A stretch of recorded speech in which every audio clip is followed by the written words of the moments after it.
अस्सलाम वालेकुम। आज हम प्रॉब्लम 1.9 करेंगे। हमारे पास ए पार्ट है जिसमें हमने ए माइनस बी फाइंड करना है। हमारे पास दो वेक्टर्स गिवन है, एक ये वाला वेक्टर है ए और एक बी वेक्टर है। तो सबसे पहले पार्ट ए करते हैं। हम ए वेक्टर में से बी वेक्टर को माइनस करेंगे। ए वेक्टर हमारे पास है आई प्लस 2j माइनस के minus 2i plus 3j plus के। ये हमारे पास a माइनस बी के इक्वल है।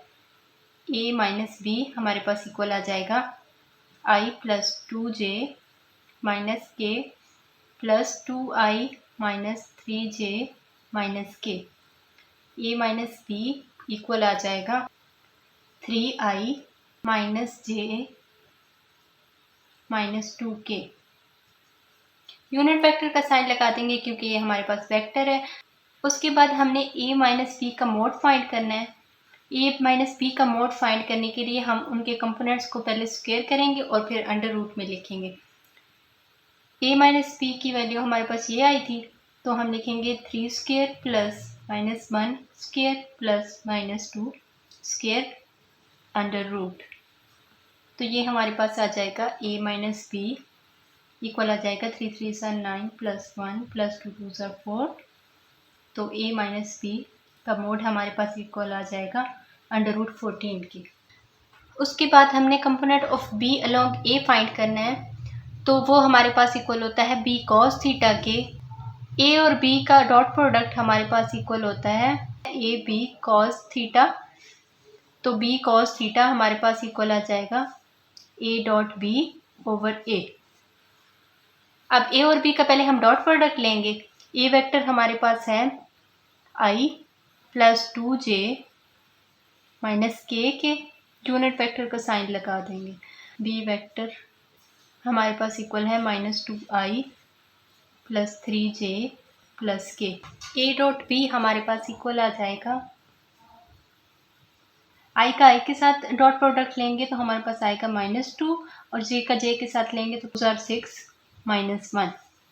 तो a डॉट b हमारे पास इक्वल आ जाएगा माइनस 3 प्लस 6, जो कि हमारे पास 3 के इक्वल आ जाएगा। और इसके बाद अगर हम a का मैग्नीट्यूड लेंगे तो वो हमारे पास इक्वल आ जाएगा 1 square plus 2 square plus minus 1 square. तो ये हमारे पास आ जाएगा अंडर रूट 6 के इक्वल।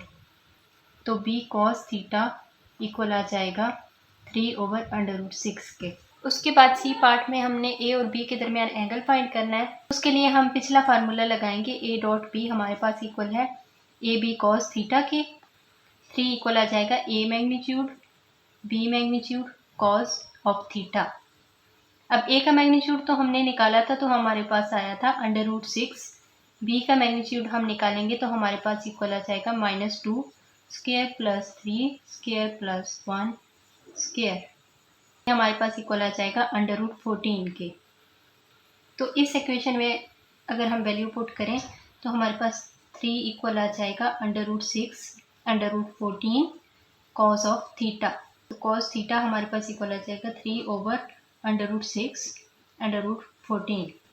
तो ये हमारे पास कॉस थीटा की इक्वल आ जाएगा। थीटा हमारे पास इक्वल आ जाएगा cos inverse under root 3 over 2 under root 7। तो एंगल थीटा हमारे पास इक्वल आ जाएगा 71 डिग्री। पार्ट डी में हमने ए और बी का क्रॉस प्रोडक्ट फाइंड करना है। ए क्रॉस बी हमारे पास इक्वल आ जाएगा आई जे के। अब ए के कंपोनेंट्स हम लिखेंगे 1 2 -1 और बी के -2 3 और 1। अब इनका हम क्रॉस प्रोडक्ट लेंगे तो ए क्रॉस बी हमारे पास इक्वल आ जाएगा आई इंटू, हम आई यूनिट वेक्टर के लिए करेंगे तो आई वाली लाइन को हम छोड़ देंगे और के वाली लाइन को हम सॉल्व करेंगे। तो 2 को 1 से मल्टीप्लाई करेंगे, दरमियान में माइनस साइन आएगा और फिर इसको इससे करेंगे तो ये हमारे पास आ जाएगा 2 माइनस 3 है तो ये प्लस 3 बन जाएगा माइनस जे यूनिट वेक्टर। जब हम जे के लिए करेंगे तो आई और के वाली लाइन को सॉल्व करेंगे और जे वाली लाइन को छोड़ देंगे। 1 माइनस 2 प्लस के यूनिट वेक्टर इंटू 3 प्लस 4। तो ए क्रॉस बी हमारे पास इक्वल आ जाएगा 5i unit vector plus j unit vector plus 7k unit vector. अब ई पार्ट में हमने a minus B cross a plus B find करना है। a माइनस बी की वैल्यू हमने पार्ट a में निकाली थी, तो हमारे पास आया था i unit vector minus j unit vector minus 2k unit vector, और a प्लस बी अगर हम फाइंड करेंगे तो वो हमारे पास आएगा minus i unit vector plus 5j unit vector. तो a minus B cross a plus B equal आ जाएगा i unit vector j unit vector k unit vector minus 1 minus 2 minus 1 5 और 0। इसको हम सॉल्व करेंगे तो हमारे पास इक्वल आ जाएगा i unit vector into 0 plus 10 minus j unit vector into 0 plus 2 plus k unit vector into